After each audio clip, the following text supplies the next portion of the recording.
Hi, Artie and Jack here, this time on our new page-to-page instructional tag-along video kind of, and this goes like this, and you use your instructions and we go through page by page discussing different aspects of the kit as we see them, as we run across the reference information in the instruction booklet, finally getting to Delancey Street.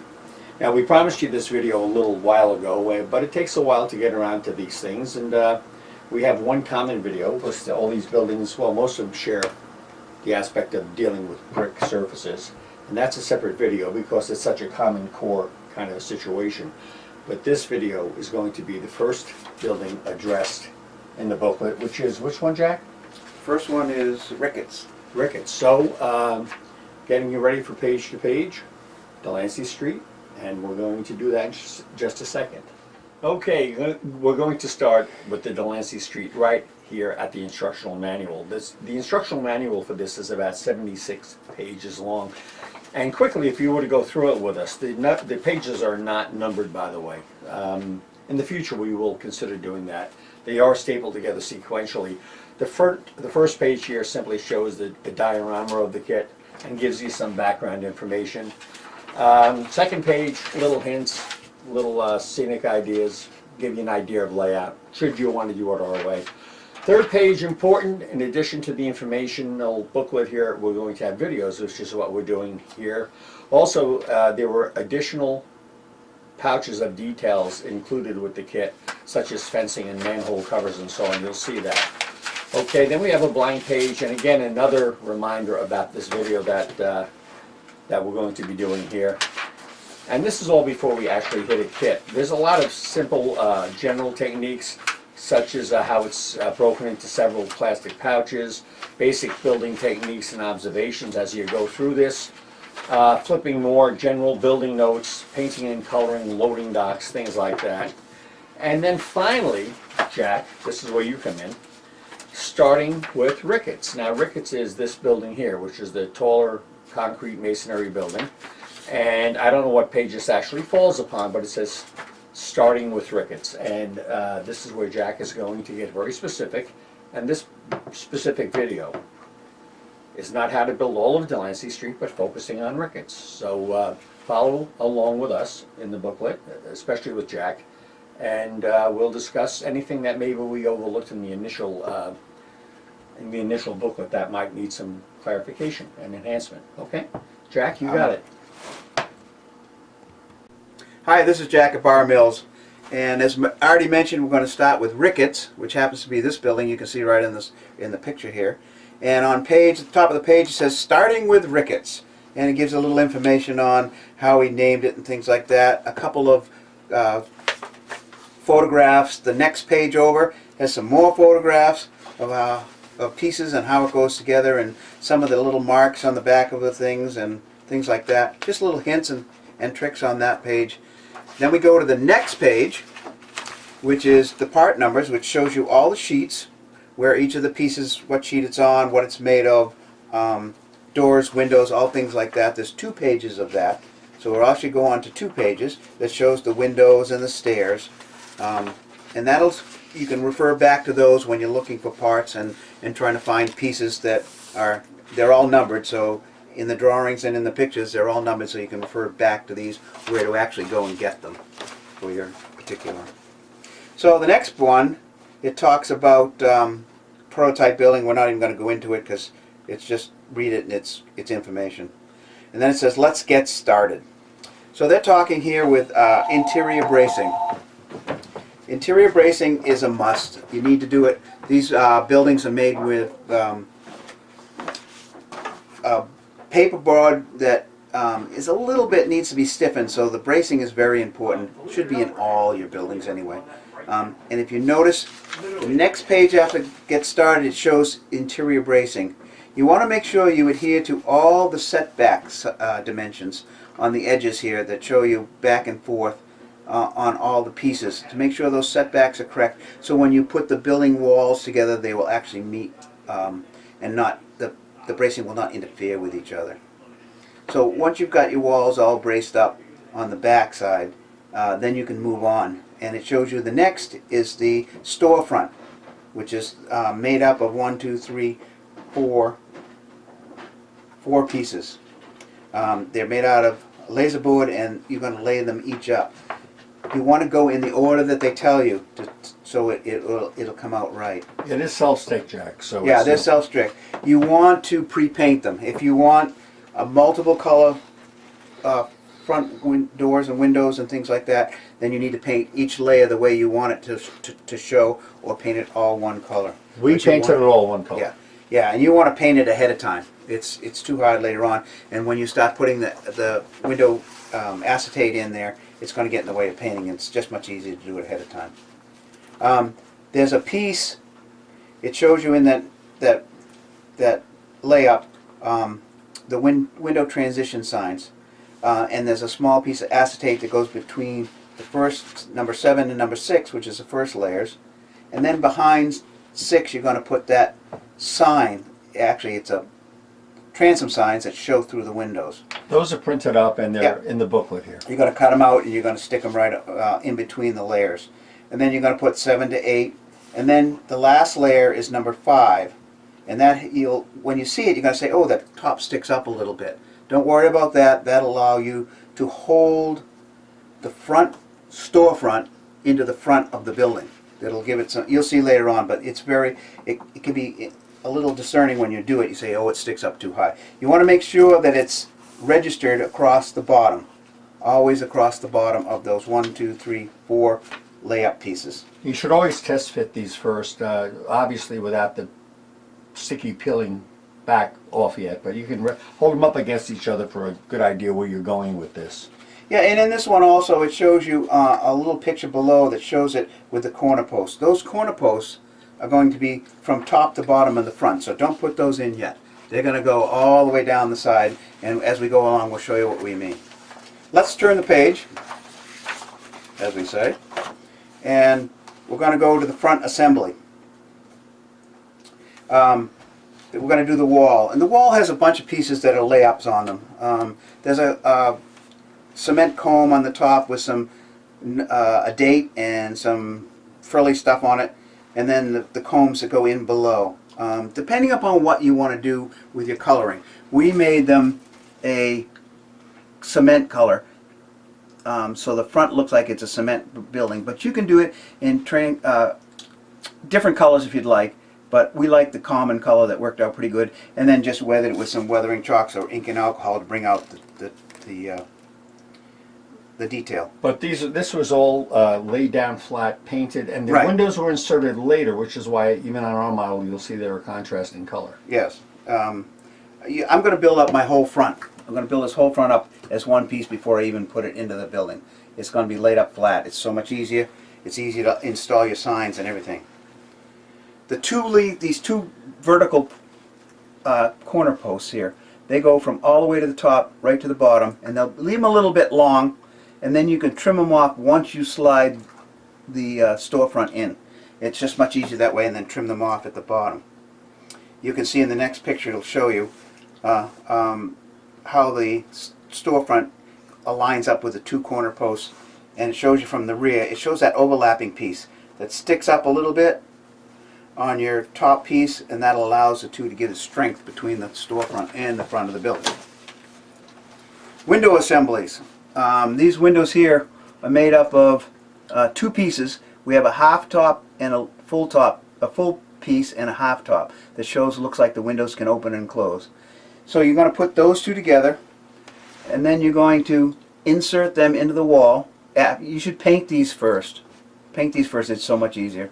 I'm going to insert them into the wall, and then there's an overlay that goes on top of that.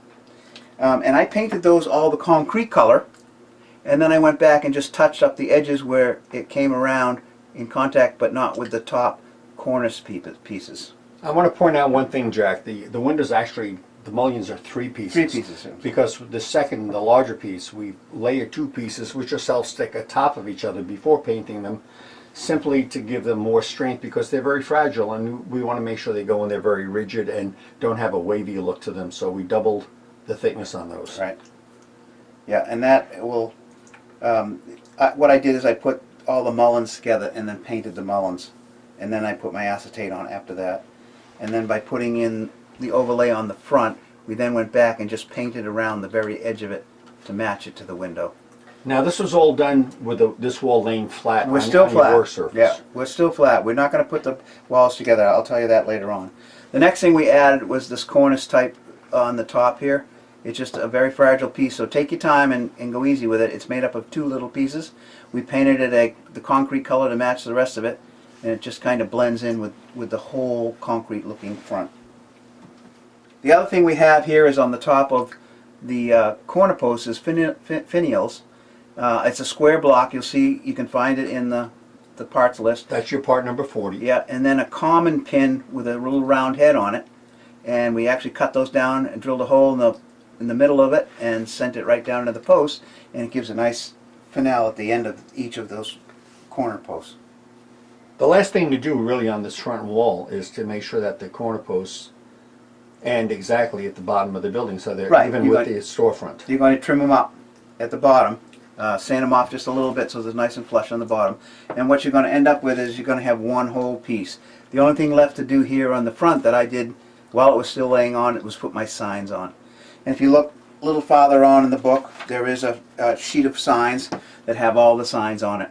And basically what I did on mine is I put my signs on transfer tape, and that let them be sticky. So I can just stick them right on. Real simple. How much technique is actually involved in this part of the construction on this particular building? The only technique we have here is now painting technique and a little bit of weathering. Little weathering chalks or pan pastels, either one. And most of it, believe it or not, is shadow. It's not so much weathering chalk. A little bit here and there, and you can weather it more if you'd like. You can weather it a lot or a little. It doesn't matter. But I think we like the little bit of weathering because this was kind of a building that was used a lot, so it was not one that is run down. So we saved most of the attitude for the two side walls Right. and the back wall, right? Yep. Okay, next page there. Actually, in this page, it talks about putting the walls together. All right, but we haven't talked any bit about painting the walls, so I'm going to go that quick. If you look at the walls, they actually are task board, and in the walls there's some brick, exposed brick where the stucco has fallen off. The easiest thing to do is just paint that a red brick color and do a little bright white wash over the top of it, dry brushing to bring out the bricks, and then all we did basically is painted with an acrylic paint the walls right up until to the edges of the brick. You want to basically probably do this with painting after you assemble the three walls together. You put all three of these walls together. So if you want to do some putty or some cleanup work on your joints, you can do it before you paint them. So basically you're sewing up the shell here. The front Right. wall has been painted, has been Right. lettered. It doesn't have the awnings on yet because that's the final detail. And you've taken more time to distress the two side walls and the back wall. Right. And you basically want to make sure things are square. Mhm.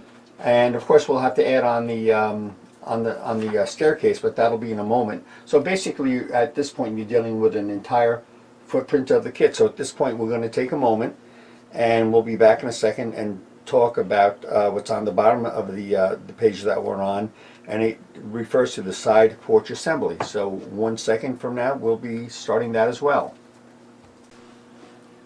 We're still on that page which says window assembly at the top, and it shows a picture of the applying the roof and the roof paper to it. In the kit we don't mention the supports for the roof, but what you want to do is on either side of the angle of the side wall, you want to drop down about, I don't know, the difference in the back from the top of the wall to the bottom where the bottom of the roof is, and run a piece of bracing material up the side that supports the roof. Let me check on one thing first, back, and I'll tell you something. I want to make sure this is right. This is there, so it's in the bracing. That piece is in the bracing book. You'll see it and it'll be fine. You can set your roof right on top of those two pieces that are bracing the side wall. You check that out. But before you put on the roof, you do shingle it first, I assume, and weather it before. It's easier to use our tar paper strips to put on the roof before you put it on the building. It's much simpler to do it. It's easy to cut it back. it's just simple to do it before you put it on. Paint it, do some weathering to it, and then put it on. It's much easier that way than trying to struggle with it. On the roof, there's a couple more things. There's a chimney that we include. And you can see on our kits there's a little antenna that comes in your That's included. laser board. Lenny's right here with us. That's included in one of the packs, Lenny. Yep. Comes It with is. on laser board, so we just painted ours as silver and put it on the back, on the top of the roof. It adds just that little bit more detail to It's just mounted on a piece of wire. It's a laser board, very thinly cut, and it looks very, very cool and very much to scale for that era. So the next, turn the page, it gives you a overview of the whole building, and then it shows you how to mount your side door for your stairs and the door in the back, which you're going to paint probably to whatever your trim color is. Ours happens to be green, so we painted them green. And the last thing basically in the whole assembly is this stairway that comes up to the side door. The braces are actually laser cut, and you're going to put some cross bracing in it a little bit, and that's about it. You're going to build your stairs. It comes with a handy little template to build your stairs, and then you cut it off the template and fit it right into place. It's rather easy to do in the whole in the scheme of things. And then the last page is a page of our signs, just so you know what the signs are. And if you look at the page, there's nothing on the back side of the page, so they'll be able to cut them out and not destroy any directions. And by the way, there are two sets of signs. So, for instance, if you were to take the Rickett sign, the red one that's horizontal, and you were to mess it up somehow, say you were not careful removing it, you Yep. do have a second one. You don't need it for anything other Right. than as a backup. So we do provide you with that, as well as not one but three different color combinations of the larger sign on the side of the building. Yep. So you have a choice there. Plus, we've also included here our newspaper sheet, which is more for the scene, but it can be used with any building in this whole scene, and it adds some interesting detail. And it's, of course, it's with the kit. And if you're looking for them when we move farther on this same sheet is the some of the signs for the diner. So if you're looking for that when we move on, it's back on the page with Ricketts. Right. So you can remove those without destroying the instructions for the next building, which will be the Delancey Diner. So for this one, Jack. Yeah, we can do that one next. Okay, so we're going to close out the Ricketts building right now, and please refer to your instructions. This is just a little tutorial to help clarify any questions, hopefully, that you may have. This is a simple building compared to some of the others in this kit, and we put it first. It's a good way to get your feet wet. So for Bar Mills, this is Artie Fahey with Jack Ellis.